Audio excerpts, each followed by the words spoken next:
Framer versus Webflow versus Wix. Which one should you be using?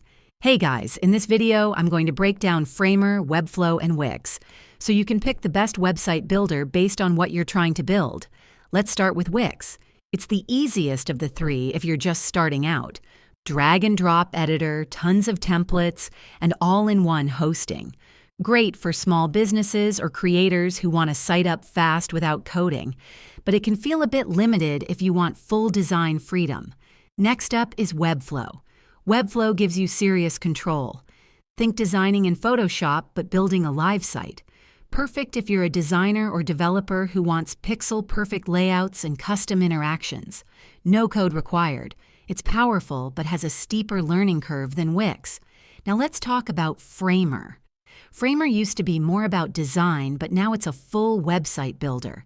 It's super fast to build with, looks clean, and recently added AI tools to help you build sites in seconds.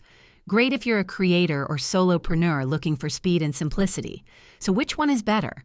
If you want something super easy with zero learning curve, go with Wix. If you're serious about design control and building custom websites, Webflow wins. And if you're a creator or agency looking for fast, modern builds, Framer might be your move. Let me know in the comments which one you use. And if you found this helpful, hit like and subscribe. See you next time.